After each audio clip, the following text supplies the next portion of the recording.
벌써 멘토링 7번째 시간이죠. 14주가 지났단 말이고 3개월이 넘어가고 있다는 말입니다. 많이 도움이 되셨는지 모르겠습니다.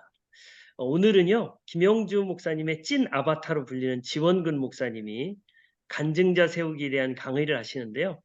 지원근 목사님은 기쁨 넘치는 교회에서 김영주 목사님 사역 초기부터 재작년에 대연교회 담임으로 가시기 전까지 학생부와 청소년 사역을 담당했고, 또 많은 가정교회와 청소년 또 사역, 청년 사역에 도움을 주었죠. 현재는 차승목 목사님과 함께 청소년 캠프 히즈웨이브를 섬기고 있습니다. 오늘 주제는 간증인데요. 간증은 가정교회의 핵심 중 하나죠. 오늘 강의를 통해서 간증자를 어떻게 세우고, 간증문 코칭을 어떻게 해주고, 또 간증 후 간증자를 위해서 기도하는 법, 또 헌신으로 연결시키는 방법에 대해서 구체적인 강의를 들으실 텐데요.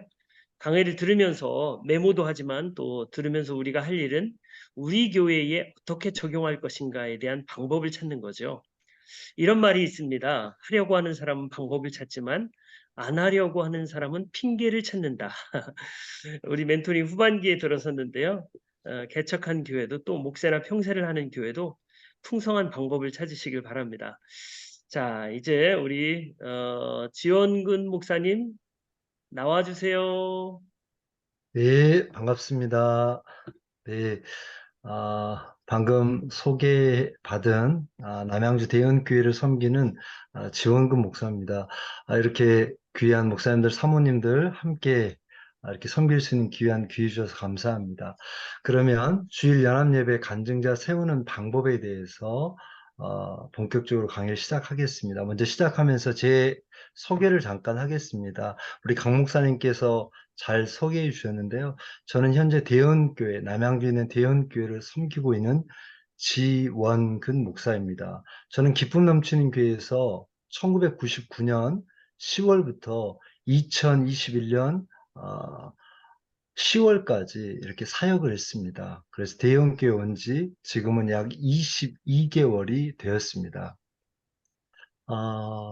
세월만 가지고 본다면 대형교회보다는 기쁨 넘치는 교회가 더 가깝습니다.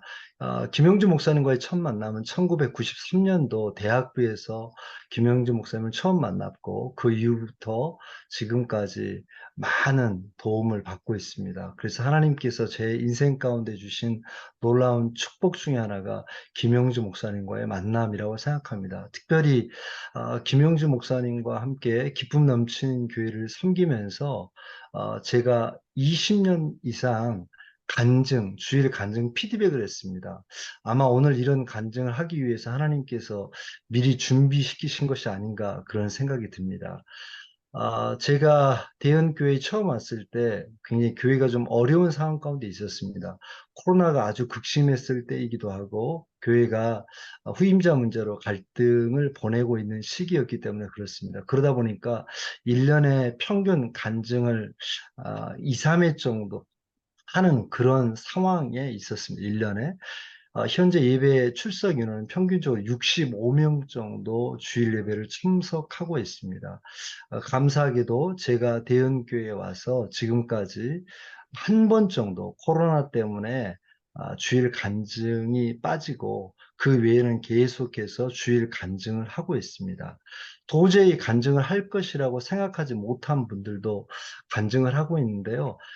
제가 대연교회에 와서 지금까지 22개월 동안 간증하신 분 중에 최고령자가 지금 사진에서 보이는 77세 은퇴 장로님이십니다. 이렇게 연세가 많으신 분도 간증을 하셨다면 아마 더 젊은 분들도 간증을 하는 것은 아마 당연한 일이 될 것 같습니다. 그러면 어떻게 하면 이렇게 간증을 할 수 있는가? 그 비결에 대해서 지금부터 공개하도록 하겠습니다. 먼저 간증에 대해서 잠깐 살펴보겠습니다. 간증이란 무엇일까요? 하나님을 향한 나의 믿음을 다른 사람에게 나눌 수 있는 효과적인 도구가 저는 간증이라고 생각합니다. 동시에 간증은 하나님의 명령입니다. 베드로전서 3장 15절에 보시면 너희 마음에 그리스도를 주로 삼아 거룩하게 하고 너희 속에 있는 소망에 관한 이유를 묻는 자에게는 대답할 것을 항상 준비하되 온유와 두려움으로 하고 라고 이렇게 말씀하시면서 우리의 삶을 통해서 우리가 경험한 하나님을 나눌 준비를 하라고 합니다. 특별히 가정교회는 보고 배우는 시스템입니다. 그래서 간증을 통해서 신앙생활을 배울 수 있습니다. 그러기에 주일 연합 예배 때 간증은 매우 중요합니다. 그래서 저는 주일 간증을 꼭 해야 된다라고 목회자는 생각해야 된다고 봅니다. 그런데도 불구하고 간증에 장애물이 있습니다. 이 장애물이 무엇인지, 그리고 어떻게 돌파할 것인지, 이 부분들에 대해서 세 번째로 알아보겠습니다. 평신도 입장에서 봤을 때 간증을 하는 것은 굉장히 큰 부담입니다.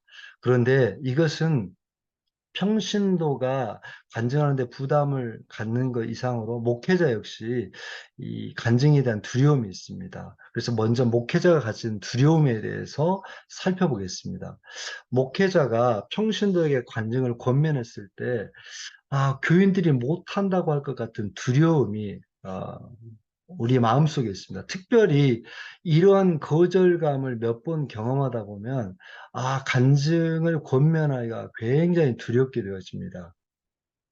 아, 목회자는 평신도들의 입장에서 충분히 이럴 수 있음을 인정하고 간증하는 것을 포기하기보다는 간증을 평신도들이 못하는 원인이 무엇인지를 일단 파악하고 그 문제를 해소해주고 할 수 있는 길을 찾으면 저는 누구나 어떤 교회나 간증을 할 수 있다고 봅니다. 목회자가 이런 믿음을 갖는 것이 필요합니다.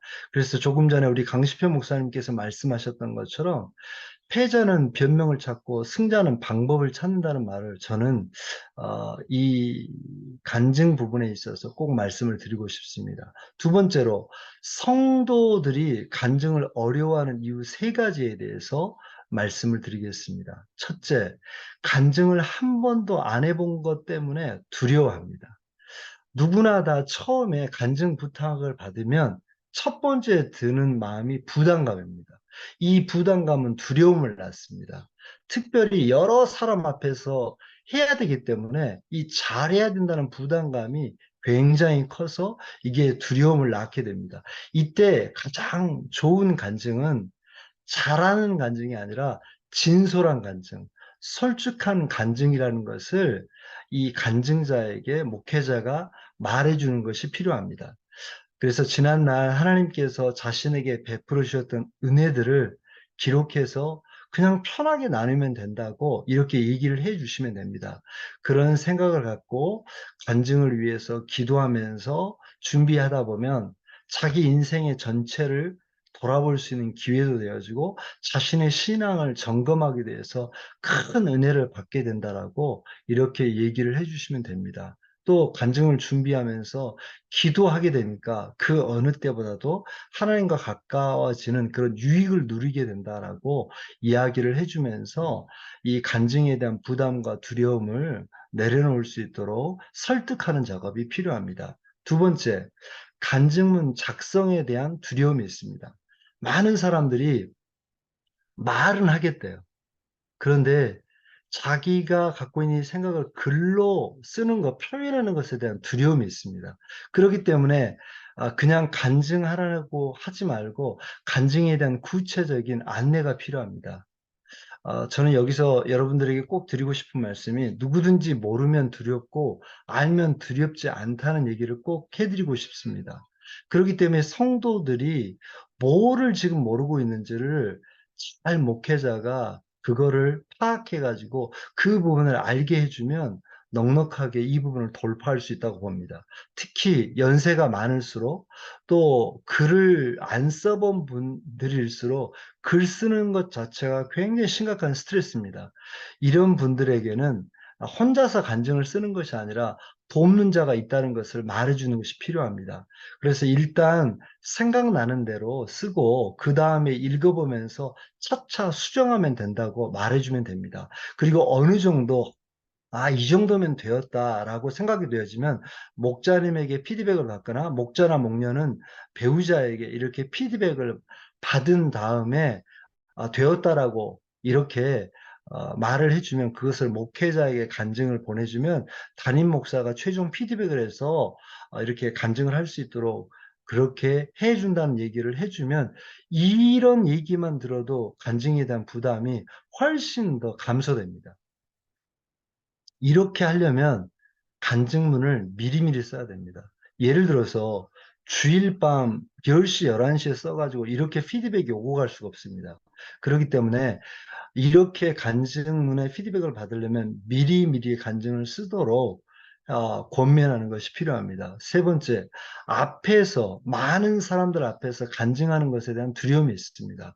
이런 두려움을 가진 분들에게 김용지 목사님이 자주 하시는 말씀이 있습니다. 나는 간증할 것이 없어서 간증을 못한다. 앞에 서는 것들에 대한 두려움 때문에 이런 말을 하는 분들에게 김영주 목사님은 내가 얼마나 심각한 죄인인지를 말하시면 됩니다. 이렇게 말씀을 하십니다. 그리고 지금까지 살아오면서 하나님의 은혜를 한 번도 못 받았느냐. 이렇게 얘기하면서 하나님 주신 은혜를 그냥 얘기하면 된다라고 이렇게 말씀하시면서 간증을 결코 구걸하지 말라고.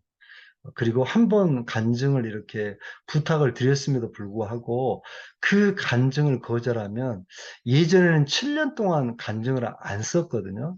그래서 김영주 목사님 그 방에 가면 화이트보드가 있어요. 그 화이트보드 밑에 보시면 몇 년도 몇 월에 며칠의 간증을 거부했다고 날짜하고 명단이 써져 있었어요. 그런데 목사님께서 많이 원유해 주셔가지고 몇 년 전부터는 3년으로 굉장히 하프도 아니고 더 줄여버리셨더라고요. 그래서 뭐 그런 식으로 하실 수도 있을 것 같습니다. 앞에서 제가 말한 대로 이 앞에서 말을 하는 것들에 대해서 굉장히 큰 두려움을 갖고 있는 분들이 있습니다. 그런 분들에게는 첫째, 간증을 해서 집중해서 기도하십시오. 이렇게 얘기를 합니다. 두 번째, 간증 원고를 이렇게 준비한 다음에 반복해서 읽으라고 권해줍니다. 그런 훨씬 위에 올라갔을 때, 이렇게 덜 떨리고 이렇게 할 수 있다고. 그리고 세 번째로, 간증을 할 때 마음이 편한 목장 식구들이나 자기가 마음이 편한 어떤 사람을 바라보면서 이렇게 간증하도록 합니다. 그런데도 불구하고 간혹 가다가 보면 정말 그 공포증 같은 것들이 있는 분들이 있어요. 앞에 서면 막 호흡이 막 가쁘고 이렇게 힘들어하는 분들이 정말 가뭄에 콩나듯이 있더라고요. 그런 분들은 그런 분들을 위해서 준비된 우황청심원을 먹고 이렇게 침착하게 하시면 된다고 그렇게 얘기를 해주면 또 우황청심원을 먹고 또 이렇게 합니다. 제가 여기서 꼭 드리고 싶은 말씀이 있는데요. 누구나 다 처음은 있다는 거예요. 우리가 공부든 뭐든 다 처음은 있거든요. 간증도 마찬가지예요. 그래서 이 처음이 어렵지 한 번 간증을 하게 되면 두 번, 세 번은 훨씬 쉽습니다. 그래서 이 처음을 잘 할 수 있도록 안내해 주는 것이 필요하고 이렇게 반복해서 간증을 하다 보면 그다음부터는 간증을 아주 잘 준비하게 됩니다. 그래서 저는 반복은 기적을 낳는다라고 꼭 말씀을 드리고 싶습니다. 그럼 네 번째로 간증자 선정은 어떻게 해야 되는가? 기도하면서 누구를 간증자로 세울 것인지 하나님께 묻고 간증 대상자에게 연락을 하시면 됩니다. 저는 주로 목자 일지를 통해 가지고 간증자를 선정합니다. 제가 간증이나 사역에 대해서 말하면서 기도한 후에 결정한 것이라고 이렇게 권면하는 것이 필요합니다. 김영주 목사님 같은 경우에 이렇게 얘기합니다. 하나님께서 당신을 통해서 영광 받기 원하시면 어떻게 하겠습니까? 목사님께 먼저 물어봅니다. 그러면 당연히 상대방이 네, 순종해야겠죠. 그러면 그렇게 말을 하면 네, 다음 주에 아니면 이번 달 마지막 주에 간증하시면 됩니다. 이렇게 말씀을 합니다. 그러면 이 거절하기가 쉽지가 않죠. 그래서 간증자를 선정할 때 절대 억지로 간증자를 세우지 않는다. 왜냐하면 억지 간증은 서로에게 도움이 안 됩니다. 자, 그러면 간증자로 선정되어지면 그때부터 목회자 그리고 담당 목자가 그 목원이 간증을 하게 된다 그러면 그 간증자를 위해서 기도하는 것이 필요합니다. 연세가 많은 분들이나 글쓰기를 힘들어하는 분들에게는 준비할 수 있는 시간을 넉넉하게 주는 게 필요합니다. 제가 맨 처음에 그 사진으로 보여드렸던 77세 장로님 있잖아요. 이분은 제가 간증을 준비하는데 8개월을 드렸습니다. 8개월. 그러니까 반년 이상을 드린 거죠. 그리고 지금 비슷한 연배에 있는 분은 지금 5개월을 드렸습니다, 시간을. 그래서 내년에 이분은 간증을 하시게 되거든요. 그래서 이렇게 넉넉하게 시간을 드리는 지혜가 좀 필요한 것 같습니다. 이렇게 넉넉하게 시간을 드리면 앞으로 내가 간증할 시간이 많이 남았다고 생각하니까 거의 거절을 안 하세요. 지금 당장 하라는 말씀이 아니고 그냥 시간이 충분히 천천히 하시면 됩니다. 이렇게 얘기합니다. 그런데 시간은 목회자 편입니다. 시간은 반드시 가거든요. 그러면 그날이 순식간에 옵니다. 그래서 우리가 조급해하지 말고 멀리 보고 간증자를 선정하는 그런 어떤 지혜도 필요한 것 같습니다. 다섯 번째로 간증문 작성의 실제에 대해서 잠깐 말씀을 드리겠습니다. 자신이 간증할 주제를 먼저 알려주는 것이죠. 예를 들어서 세례를 받았다. 세례 간증, 상공부를 마쳤다. 상공부 간증, VIP를 전도했다. VIP 전도 간증, 뭐 기도 응답을 체험했다. 기도 응답에 어떠한 간증, 은혜 받은 거, 수련회 간증, 평신도 세미나 간증 등등 이런 간증들을 이렇게 할 수 있고요. 할 수 있으면 본인이 상하고 깨진 얘기, 힘들었던 얘기, 이런 예수 믿고 변화된 이런 간증을 할 수 있도록 이렇게 간증문의 주제를 알려주는 것이 필요한 것 같습니다. 이 말씀을 왜 드리냐면 그냥 주일 간증하십시오 그러면 굉장히 이 간증자들은 힘들어합니다. 그런데 목회자가 최근에 이러이러한 일이 있었는데 이거를 중심으로 해서 간증을 하십시오라고 이렇게 주제를 주면 생각이 정리가 되니까 훨씬 더 집중해서 이렇게 할 수 있습니다. 음, 그 다음에 간증의 형식을 디테일하게 알려주는 것이 필요합니다. 저희는 보통 A4 2장, 10포인트로 이렇게 간증을 하라고 합니다. 이 내용은 5가지로 구성되어 있는데요. 첫 번째, 자기소개. 나는 무슨 무슨 목장의 누구누구입니다. 이렇게 자기소개를 합니다. 그 다음에 두 번째가 그 사건, 그 경험이 일어나기 이전에 나의 마음과 삶의 형편을 고백하도록 합니다. 세 번째로 하나님의 은혜를 누리게 된 과정을 소개하게 하고 네 번째로 그로 인한 자신의 생각과 삶의 변화 그리고 다섯 번째 하나님과 공동체에 대한 감사로 이렇게 마무리하도록 그렇게 합니다. 간증문은 최소 3일 전에 받아서 피드백을 해줍니다. 간증문을 피드백하고 그 피드백한 간증을 간증자에게 보냅니다. 그리고 간증자는 그걸 보고서 다시 최종 원고를 목회자에게 줍니다. 만약에 고령자여서 프린터를 하기가 좀 어려운 분들 있잖아요. 집에 그런 게 없는 경우에는 글자를 크게 해서 간증문을 인쇄해서 이렇게 주일날 이렇게 전달하거나 토요일날 전달하기도 합니다. 사전에 간증문을 작성해서 피드백하고 이 수정하는데 왜 이런 수고를 하는가?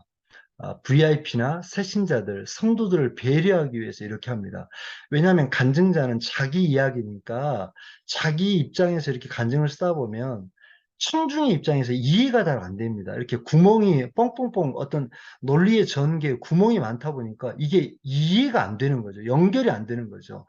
그래서 목회자가 그런 부분들을 보면서 이 부분이 매끄럽지 않다. 이 부분에 보완해야 된다. 그런 부분들에 대해서 아, 문장을 갖다가 보충하거나 설명하도록 그렇게 안내를 합니다. 간증 피드백을 할 때 점검 사항이 있습니다. 첫 번째, 간증의 논리성입니다. 예를 들어서 시제에 맞게 썼는가. 대부분의 간증을 처음 쓰는 사람들은 과거로 갔다가 현재로 왔다가 또 다시 과거로 갔다가 글의 전개가 굉장히 오락가락합니다. 그러다 보면 글이 굉장히 산만해요. 그래서 이게 도대체 무슨 말인지 이해가 안 돼요. 그래서 이런 부분들을 시제에 맞게 이렇게 정리를 해주는 일을 하고요. 두 번째로는 장문의 글을 단문의 글로 바꿔줍니다. 왜냐하면 한 문장이 막 세 줄, 네 줄 이렇게 되는 경우도 있습니다. 그러면 도대체 이 양반이 무슨 말을 하려고 하는지 이해가 안 돼요. 그래서 이것을 갖다가 문장을 단문으로 이렇게 끊어줘서 회중이 듣기에 쉽게끔 이렇게 합니다. 세 번째로 어떤 분들, 특별히 조금 젊은 사람들이나 신앙생활을 오래 한 사람들일수록 간증을 쓰라고 하면 설명문조로 글을 씁니다. 설명문식으로 글을 쓰게 되어지면 문장이 어렵고 머리가 아픕니다. 회중이 이해하기가 어렵게 됩니다. 마치 이게 설교문으로 이렇게 들리게 되거든요. 그러다 보면 이게 설교가 그냥 주일 예배 때 두 번이 되는 것처럼 이렇게 느껴집니다. 그래서 그렇게 되지 않도록 구체적으로 사건 중심으로 간결하게 쓰도록 그렇게 권면을 합니다. 그 다음에 은혜 받기 이전과 은혜 받는 과정, 그리고 은혜 받은 이후의 변화에 대한 분량을 체크합니다. 대부분 보면 은혜 받기 이전에 대한, 그러니까 자기가 연약한 부분들에 대해서 너무 장황하게 써가지고 은혜 받는 과정이나 은혜 받고 난 이후의 변화가 이렇게 용두사미식으로 이렇게 되어집니다. 그래서 최대한 이 세 가지의 그 밸런스를 맞출 수 있도록 그런 부분들을 하고, 서두에 불필요한 인사나 상투적인 내용을 삭제합니다. 예를 들어서 제가 2주 전에 지원금 목사님으로부터 간증 연락을 받고 그때부터 잠을 못 자고 스트레스를 받았습니다. 이런 내용들은 불필요한 것이죠. 그래서 그런 부분들은 삭제합니다. 또 간증의 분량이 적으면 추가 설명이 필요한 부분에다가 제가 가로를 칩니다. 가로를 쳐가지고 그 가로 안에다가 이러이러한 내용을 적어서 다시 저에게 보내달라고 이렇게 한 다음에 그걸 보내주면 제가 다시 확인해서 다시 이렇게 보내드립니다.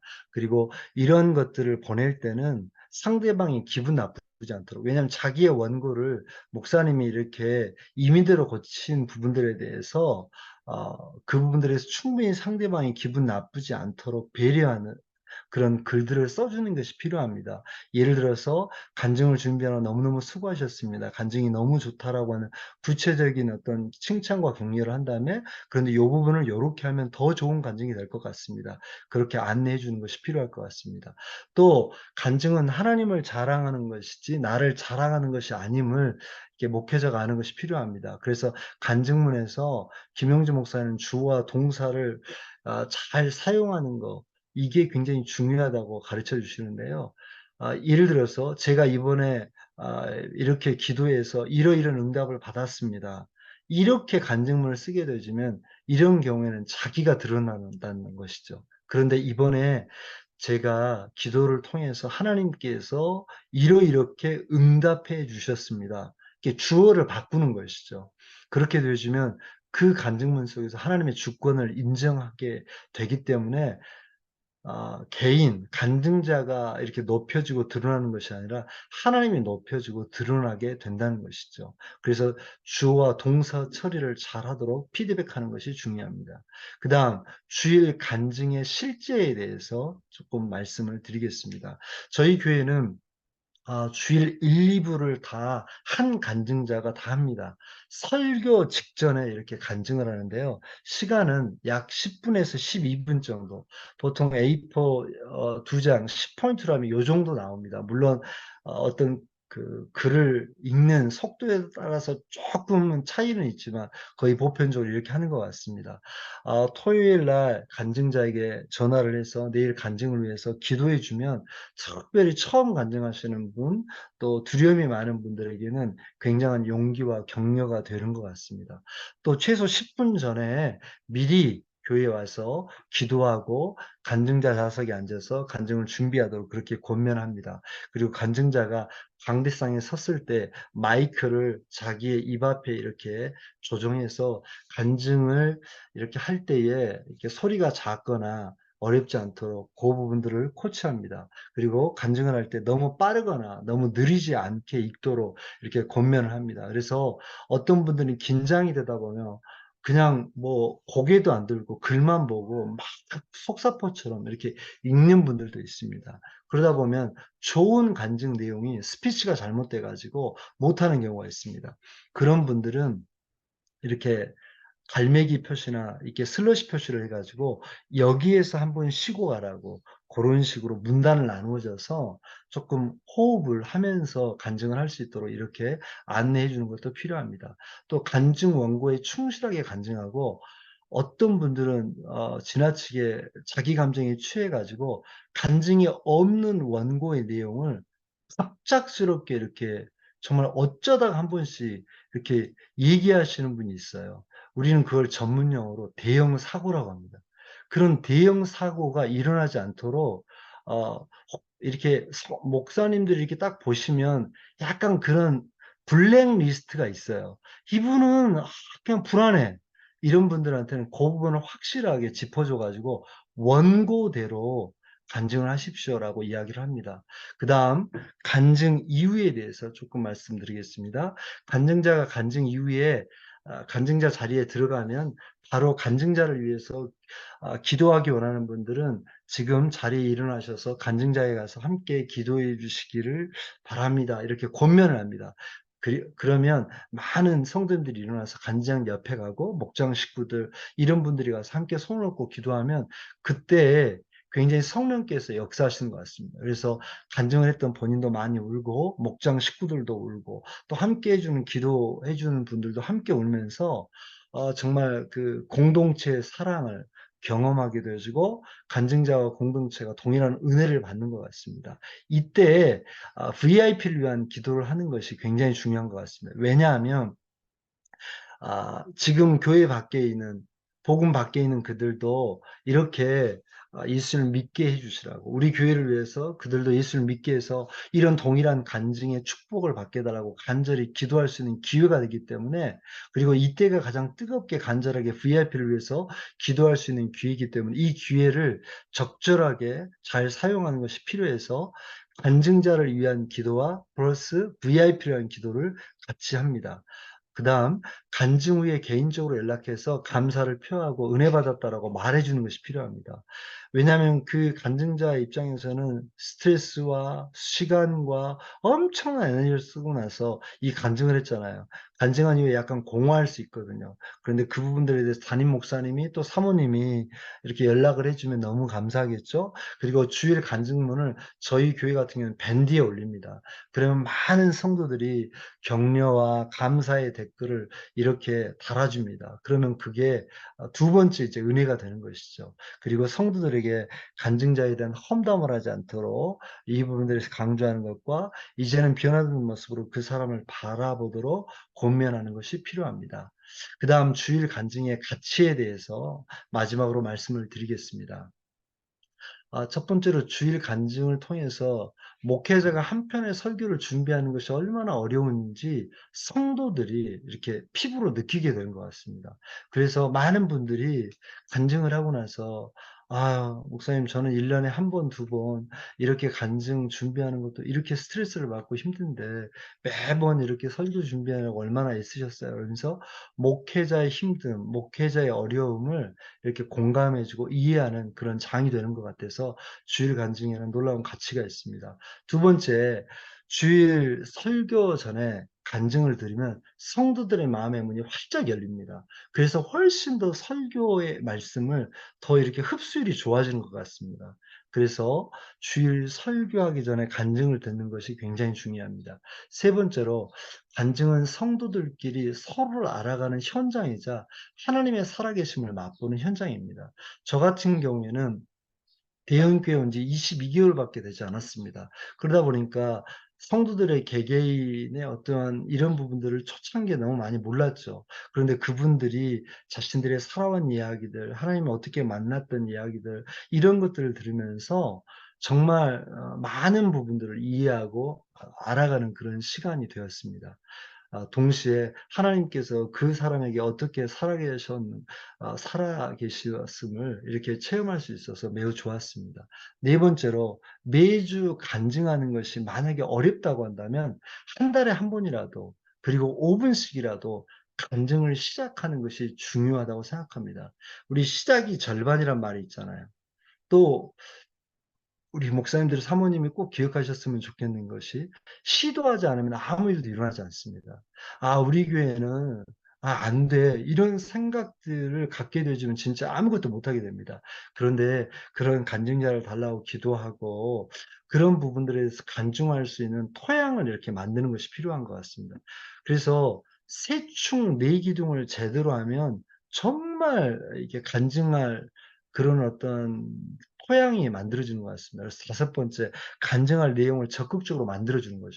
그냥 수동적으로 간증을 하겠다라고 기다리지 말고 뭐 전교인 수련회, 삶공부, 주일 연합예배, 목장 모임, 평신도 세미나, 목자 컨퍼런스, 특별 새벽기도회, 크고 작은 집회 이런 것들을 통해 가지고 계속해서 어떻게 보면 그들이 간증할 수 있는 거리를 목회자가 교회가 적극적으로 주는 것이죠.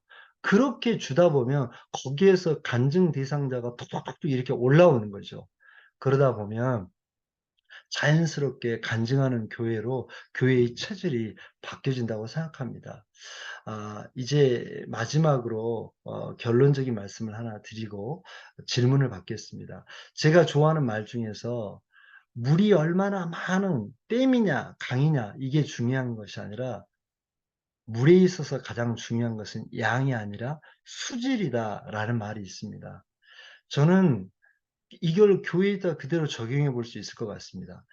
내가 섬기는 교회가 얼마나 큰가 작은가 이것은 중요하지 않다고 봅니다. 그것은 2차적인 문제라고 생각합니다. 진짜 중요한 것은 물의 수질처럼 그 교회가 건강한가 건강하지 않은가, 그 교회가 살아있는가 죽어 있는가. 그럼 이걸 어떻게 할 수 있을까요? 물의 수질을 체크할 수 있는 것처럼 저는 교회의 건강을 체크할 수 있는 가장 중요한 바로미터가 저는 간증이라고 생각합니다. 간증이 살아있는 교회는 교회가 살아있고, 간증이 사라진 교회는 교회가 심각한 어려움 가운데 있는 교회다, 이런 생각이 듭니다. 그래서 정말 하나님의 살아계신 그런 역사를 맛보는 그런 교회가 되게 해달라고, 그런 간증이 선순환되는 교회가 되게 해달라고 기도하면서 도전해 보시면 분명히 그런 교회가 될 줄 믿습니다. 네, 제가 준비한 강의는 여기까지였고요. 혹시 질문 있으면 질문해 주시면 감사하겠습니다. 김 목사님 감사합니다. 좋은 강의 감사하고요. 도전이 많이 됩니다. 저희도 네. 하고 있는데 이런 거를 빠뜨렸구나 하는 생각이 듭니다. 혹시 목사님 질문 하나입니다. 아까 대형 사고 말씀을 드렸는데요. 그렇게 잘 준비했는데도 불구하고 강단 뒤에서 서 보니 이 간증자가 대형 사고를 지금 치고 있어요. 삼천포로 빠져갖고 지금 언제 끝날지 모르게 시간을 가작 잡아먹고 있거나 이럴 때는 어떻게 그 수습을 해야 될까요? 어, 그 전에 기쁨 넘치는 교회에서도 한두 번 그런 일이 있었습니다. 그런데 그때 만약에 대형 사고를 치고 있는데 그때 목회자가 올라가 가지고 강제로 스탑을 하게 되어지면 그게 득보다 실이 훨씬 큰 것 같습니다. 왜냐하면 일단 그 간증자와의 관계가 깨져 버립니다. 그리고 두 번째로 그 모습을 보는 성도님들도 굉장히 심각한 목회자에 대한 전문용어로 마상을 입게 되는 거죠. 그러다 보니까 조금 답답하고 속이 뒤집어지고 의자에서 일어났다 앉았다 이렇게 하더라도 그냥 침착하게 속으로 "주여 속히 끝나게 하옵소서." 이렇게 기도하시면서 그냥 기다리는 거 밖에 없지, 그거를 갖다가 무리하게 도저히 인내하지 못하고 올라가서 원고를 확 낚아채 가지고 "내려갔어요!" 이렇게 얘기를 하면은 교회가 굉장히 간증으로 해서 어려워질 수 있는 위험이 있는 것 같습니다. 네. 목사님, 제가 한 심사에 가지 질문하고 네. 싶은 게, 네. 정혜주 그, 목사님. 네, 그 강의를 들으면서 이렇게 구체적으로 가이드를 주셔서 너무 감사합니다. 어쩔 때는 그 평세 간증이나 이렇게 성도님들에게 공개하지 않고 일부분의 분들만을 위한 간증들도 이렇게 섬기게 되는데, 뭐 예를 들어서 뭐 이렇게 그런 간증이 비밀의 간증, 어떤 참석자들을 위한 이제 뭐 이렇게 제한된 간증인데 이런 게 막 돌고 돌아서 뭐 마음의 상처를 받거나 혹은 이 얘기를 퍼뜨린 그러한 분을 막 알게 됐거나 이러면 좀 어떻게 그렇게 훈련을 시킬까, 이런 과정 속에서는요. 네. 뭐 그게 인제 저는 인제 딱히 경험을 안 해봐 가지고, 근데 인제 이게 아마 정인재 목사님 말씀에 그것이 인제 목장 김병준 모임에서 목사한테 나눔을 했는데 제가 그 목장의 김병준 목사 비밀이 보장되지 않고 다른 인제 코스로 이렇게 가 가지고 인제 이게 말이 된 경우, 고렇게 이해를 비슷해요. 하면 정 네. 목사님 좀 될까요? 네네. 네, 일단은 상황은 이제 엎질러진 물이잖아요. 엎질러진 물이기 때문에 그런 부분들에 대해서 중재를 할 수 있는 것은 만약에 어, 그게 사과를 해서 이게 뭐 풀릴 수 있는 문제라고 한다면 저는 이 부분들에 대해서 이런 필요가 있어서 이 제한된 분들에게만 이렇게 얘기를 했는데 그것이 이렇게 다른 분들에게 전달되어서 이렇게 큰 상처가 될 줄은 몰랐습니다라고 하면서 정직하게 진솔하게 저는 사과하는 것이 필요하다고 생각합니다. 그리고 그런 부분들에 대해서 참 교회가 이런 제한된 장소에서 나눴던 간증, 예를 들어서 목자 간증, 목자 수련회를 자체적으로 해서 목자들만 이렇게 해서 간증을 이렇게 했거나 초원 모임에서 어떤 총목자 모임에서 목자들끼리 했던 이 말들이 다른 목자에 의해서 그 목장의 목원들에게 흘러가지고 상처가 됐다. 그러면 그런 부분들에 대해서 계속해서 담임 목사님이 그리고 리더가 계속해서 보안 유지에 대한 것들을 반복적으로 이야기함으로써 이런 일들을 예방하는 것이 가장 최우선이고, 그렇게 말했음에도 불구하고 불가피하게 그렇게 했을 경우에 이것이 얼마만큼 심각한 문제를 갖고 오는가를 얘기하면서 예방과 사과, 요렇게 말씀을 드릴 수 있을 것 같습니다. 네, 목사님, 아, 성도가 많은 교회에서는 매주 간증할 거리가 계속 있을 텐데요. 그렇게 크지 않은 교회에서 매주 간증하는 게 가능할까? 저는 그게 좀 의문이거든요. 저희 교회 같은 경우는 삼공부 수요 간증, 평세 간증, 침례 간증, 뭐 이런 특정한 간증만 시키거든요. 일상생활의 간증이나 뭐 이런 간증을 시키면 이게 자꾸 자랑이 되더라고요. 그래서 간증은 어쨌든 그러한 그 딱 정해진 룰에 의해서 간증을 시켜요. 그러니까 현실적으로 매주 간증은 쉽지 않아요. 그런데 그 대형교회는 매주 간증을 한다고 하는데 아까 말씀하신 것처럼 뭐 부흥회 간증, 뭐 무슨 뭐 특별한 뭐 새벽기도 간증, 뭐 이제 이런 이제 일이 있을 때마다 간증을 시킨다는 거잖아요. 근데 예. 그때는 제가 생각할 때는 자랑이 되기가 쉽거든요. 그래서 저는 그 간증을 안 하고 있는데 그게 해야 될 필요가 있나요? 저는 이제 목사님께서 말씀하시는 이제 그러한 뭐 위험성도 있지만 그거를 자기 자랑 쪽으로 이렇게 하기보다는 아까 제가 말씀드렸다시피 어, 항상 그 간증의 구조는 프레임은 똑같습니다. 그러니까 예를 들어서 우리가 특별 새벽 기도를 한다. 그러면 그 특별 새벽 기도에서 은혜 받았던 포인트가 있잖아요. 그 포인트 이전에 예를 들어서 내가 특별 새벽 기도에 참여하기 전에 나의 영적인 상태, 나의 일상의 삶에 대해서 연약하고 부족한 부분들을 3분의 1을 그 고백을 하게 합니다. 그렇게 하니까 이게 자기 자랑 쪽으로 가기보다는 이게 하나님을 높여드리고 하나님께서 어떻게 이번 특세 가운데 나에게 일하시고 응답해 주셨는가 이쪽으로 포커스가 맞춰집니다. 그래서 저는 백 목사님의 그러한 그 고민, 딜레마에 대해서 100% 공감하면서도 항상 그 간증에 있어서 그 자신의 연약함, 죄인됨, 부족함을 이 간증문에서 반드시 들어가지 않으면 그게 이제 자기 의 쪽으로 행위 구원 쪽으로 이렇게 가버리는 오히려 부작용이 있을 수 있어서 그 부분을 반드시 좀 짚어주는 것이 필요한 것 같습니다. 그러면 아마 간증은 그래서 저희 교회도 65명밖에 안 되지만 굉장히 일단 매주 빠짐없이 그래서 저희 같은 경우에는 그냥 9월까지 간증자가 다 이미 대기돼 있거든요. 그래서 그냥 그분들이 계속해서 미리미리 간증을 준비해 가지고 이렇게 피드백 받고 이렇게 하고 있습니다. 목사님, 네. 그 간증하기를 많은 사람 앞에 서는 걸 두려워하는 사람들 중에 반복해서 읽기도 하고 또 마음 편한 사람 바라보기도 하고 기도도 했는데 그럼에도 불구하고 두렵고 떨리는 마음으로 우왕청심원을 묻고 서신 분이 있는지 알려주시기 네, 바랍니다. 있습니다. 있습니다. 소개해 주십시오. 네.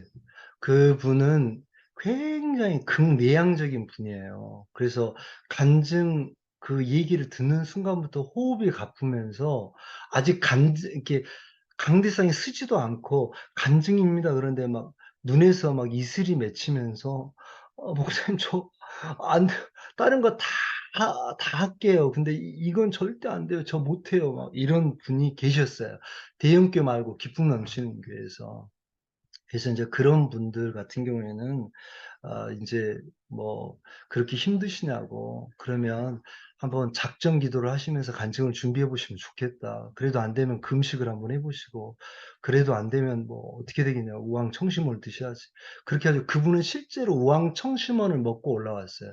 그것도 하나 갖고 안 돼 가지고 2개 드시고 올라오셨어요. 아까 얘기한 거에 좀 더 질문을 더 드리면, 혹시 그렇게 정말 못 나간 사람이 있으면 다른 분이 간증문을 쓴 거를 읽어주는 것도 가능한가요? 그게 뭐 이렇게 어떤 간증자가 직접 고백하는 것이 아니기 때문에 문제가 되는지, 아니면 그렇게 해도 그 간증문은 그 본인 거기 때문에 대신 읽어주는 거지만 그 어려움을 그렇게 극복할 수 있는 문제가 가능한 건지, 혹시 그런 경험이 있으신지 좀 얘기해 주실 수 있습니까?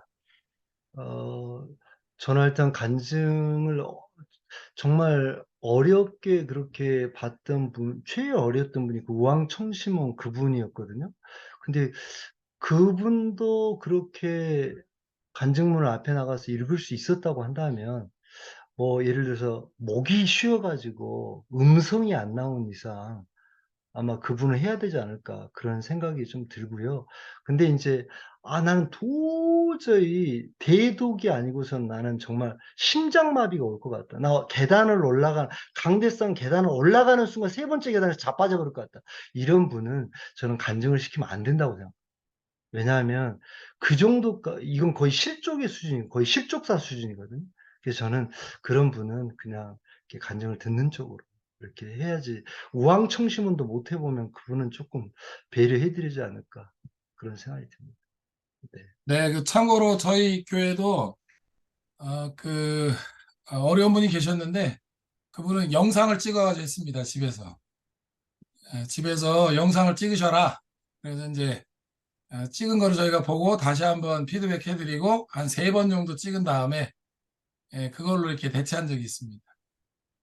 뭐 심장마비 걸리겠다 그래도 어떻게 해요? 뭐 시킬 수가 없잖아요. 그래서 그러면 제가 영상은 어떻겠냐 그랬더니 사람 없으면 할 수 있겠다. 그래서 집에서 영상 갖고 했고요. 그다음에 간증을 매주 하는 것도 사실 그 기쁨 넘치는 교회나 이런 교회들은 준비가 되어 있는 교회들이기 때문에 간증이 훈련이 돼 있고 이렇게 되니까 제가 예전에 한번 뭐 김영주 목사님한테 여쭤보니까 지금 기쁨 넘치는 교회는 이제 거의 완성 단계에 있는 어떻게 보면 그런 훈련의 그 끝부분에 있는 거기 때문에 처음에는 한 달에 한 번, 뭐 2달에 한 번, 뭐 이렇게 해도 정기적으로 어쨌든 행사가 아니더라도 간증이 필요하다. 그리고 생활 간증은 자랑이 안 되게 하는 건 아까 뭐 지원공 목사님 얘기하신 대로 가이드를 잘해주면 됩니다. 이 부분은 이렇게 하는 게 더 좋겠습니다. 그리고 요거는 이렇게 하시는 게 더 좋겠다. 그리고 제가 이제 그때 들었을 때는 망한 간증을 많이 시켜라 처음에는. 예. 그래서 이제 망해서 뭐 죄가 많아서 그래서 지금 어떻게 극복하고 있는가, 극복이 안 됐더라도 이렇게 애쓰고 있다. 그리고 이렇게 특별히 이제 목장을 통해서 이렇게 뭐 도움을 받고 있다. 뭐 이런 그 간증들을 이렇게 준비해서 하면 그러면 이제 서서히 이제 그런 간증들도 나오고 훈련이 되면 저희가 하는 우려가 크게 문제가 되지 않을 것 같고요. 그리고 일단 안 해봐서 그렇습니다. 해보면 저희도 해보니까 다 잘하시더라고요. 감사합니다. 네. 영상으로 이렇게 대체하는 거 참 좋은 아이디어인 것 같습니다. 예. 저희는 그렇게 안 해봐 가지고 제가 미처 생각을 못 했습니다. 아주 좋은 가이드 감사합니다. 목사님 다 끝난 것 같은데요. 네네. 네. 더 이상 질문이 없으신 것 같고요. 또 질문이 있으시면 또 우리 조장님들이 또 잘 아시기 때문에 또 조장님들 통해서 이렇게 하시면 될 것 같습니다. 오늘 강의로 섬겨주신 지원근 목사님께 격려의 박수를 부탁드립니다. 네, 과제 안내입니다. 소감문은 오늘 5시까지 조방에 올려주시면 되겠습니다. 소감문은 A4 용지 반 페이지 이상으로 작성을 하시고요. 2가지 내용이 반드시 들어가야 합니다. 새롭게 깨달은 점이나 마음에 와닿았던 점 또는 사역에 구체적으로 어떻게 적용할 것인가에 대한 방법, 이 두 가지가 꼭 들어가야 되고요.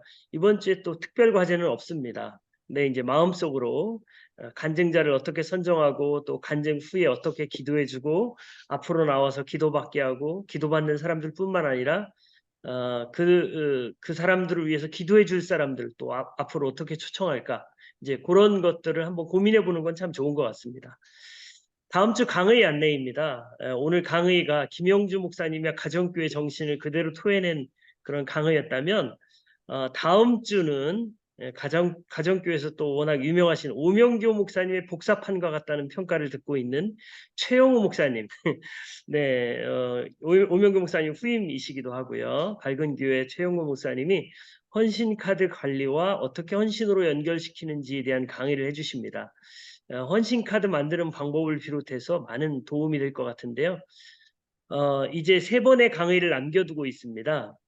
내년 이제 신년 행사를 마치는 대로 또 조별 또는 지역별 종강 파티를 할 그럴 예정입니다. 그래서 이렇게 조별로 이렇게 모여서 파티를 할 그럴 예정인데요. 그때는 이제 조장님들과 권역 조장님들께서 참여하셔서 멘토링을 잘 하고 계신지, 또 받은 대로 잘 하고 계신, 또 가정교회 하면서 어려운 점들이 무엇인지 이런 질의응답하는 또 교제하는 시간을 가질 예정입니다. 자, 이제 제가 소그룹을 열어드릴 텐데요. 자, 소그룹으로 바로 들어가시면 되겠습니다. 오늘도 수고 많이 하셨습니다.